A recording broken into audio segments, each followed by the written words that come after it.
Let's take it to the Big 12 late night action on Saturday night. While you're hanging out with us on the Instant Reaction show, we will have another screen. So actually, you know what? Let's do this again. All call Saturday night. Show us your Cover 3 Instant Reaction show setup. I mean, we're not crazy. We understand that Cincinnati at Utah with the Big 12 title implications, with the college football playoff implications, this game is huge. So show us how you're watching both the game in Salt Lake City as well as us on the Cover 3 Podcast Live. Tag us on Twitter at Cover 3 Podcast or on the socials. So Utah beat the pants off the Buffs, blitzed every daggum down. Deion Sanders said himself, they just put the blueprint out on how to beat us. We can maybe deal with Colorado later or on another episode, but certainly not right here. Are we going to get Devin Dampier? Can we even, are we making up new quarterbacks? Does it even matter? Is this just a Utah team that legitimately can generate players with AI and then go out there and win football games with the style and the machine that has been built? And on the other side of this, is Cincinnati getting disrespected? I understand Salt Lake City is like a 3.54 on your home field advantage. Yeah. Especially when you're dealing at night. Especially when you're dealing at night. But man, Brendan Sorsby is one of the best quarterbacks in the country. How is he going to fare in this type of situation? I mean, I think you're going to have to use his legs an awful lot. Utah plays a lot of man. Obviously, when you do that, back turn, I think his legs will be big time. Obviously, I think Utah's going to be focused on stopping some of the play action stuff, some of the screen stuff, and the run game. So Sorsby on scrambles has probably got to find a way to create explosives. Like if you see it, just take off and go and get it.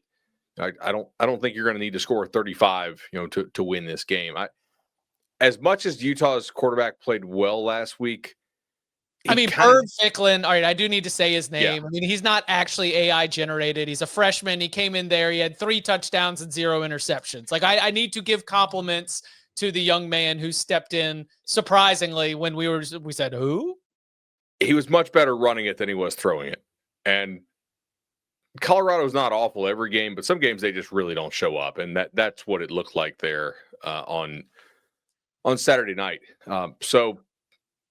I don't know if he can replicate that. Cincinnati's a decent defense. They're not amazing, but they're certainly improved. And since he does have real weapons on offense, so if they don't have Dampier, I think this line is quite disrespectful.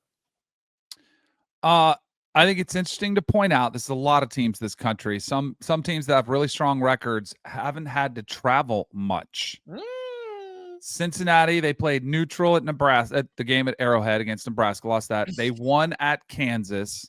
They won at Oklahoma State. That was post Mike Gundy, which doesn't really count. There was nobody there. Every other game has been won at home. So I think it is a big test for them to show they can take this show on the road. But I do think, to Bud's point, this will be a Brendan Sorsby's going to have to make some plays type of game. He's been great with the football. He's been great making the big plays. He hasn't had the big turnover. And I think this Utah defense is probably the best that he's faced all year. Totally agree. I will say this. Nebraska on a neutral is a more hostile environment than most of the Big 12 stadiums you're going to see. Yeah. Like that was a very Nebraska crowd. All there to see their boy, Yeah. Mm-hmm. Right. Also, for all y'all who want to ding us for putting USC Nebraska in the headline and on the thumb. That's a couple comments in the tailgate. I'll take but I'll take the blame for that. Dylan Raiola is going to hit a lot more than Dylan Raiola and Jane Maeva are going to hit a little bit more than Brendan Sorsby and Bert. We're more excited to watch this one, but we know what the casuals which drive the ratings are more excited to. So we juice the SEO and then we give you what you want first here, where we talk the better game. Yeah, I mean, come on, it's Dylan Raiola. It's maybe you think I'm gonna shy away from putting Arch Manning and Dylan Raiola in a don't let them hate, but I'll eat that. It's a business. It's a business here. We still control the content when the red light goes on. And I do think that the home field environment's going to be crazy. And it's, Danny, to your point, even the Kansas game wasn't great. 37-34, back and forth shootout with a Kansas team that's kind of imperfect, a little bit dangerous but flawed. Will be interesting to see what kind of game plays out right there. If Brendan Sorsby is forced to, if they cannot run the ball effectively against Utah's defense and he's forced to get it done in passing downs, 3rd and long type scenarios, do we think that Cincinnati has the offense for that kind of night? They're so much better than they were last year at receiver, but this is still an offense that's much better off play action and running the football. On schedule, ahead of the sticks, keep you off balanced. We got multiple backs. You've got to account for Sorsby's legs. That's the one thing on my notepad where I'm like, how does this end horribly for Cincinnati? It's 3rd and 9 all night, having to get back, which probably means you're throwing short of the sticks and punting. Right. I would agree.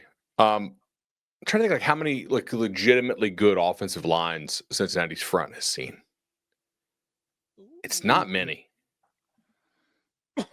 Well, I mean, also if you're doing this for a comparison's sake, talent-wise especially, in Utah, we're not putting Utah with Miami or Texas A&M, but you're not going to list not too many offensive line groups without getting to Utah. So aren't they probably similar to Nebraska? No, hell no. They're way better than Nebraska. Nebraska's lines of scrimmage suck. But don't you think that was probably their best test was against Nebraska? No, I think Kansas is better on line of scrimmage than Nebraska is. I think Baylor's offensive line is better than Nebraska, but probably not the D line. But we're still Iowa State's better on the O-line than Nebraska is. Defensive line without – did they have Dom Orange in that game? In the Iowa State game, they did. Then they're better than Nebraska. They've certainly faced better ones than Nebraska, but I do think Utah is the best line of scrimmage test they're going to have faced for sure. Yeah. I mean, I think a lot of the teams in the Big 12 who Utah play will end up saying that, given what. But they have faced some bad D lines for sure. I mean, Baylor, Oak State, Nebraska. Yeah. Tough test for the Bearcats heading out to Salt Lake City.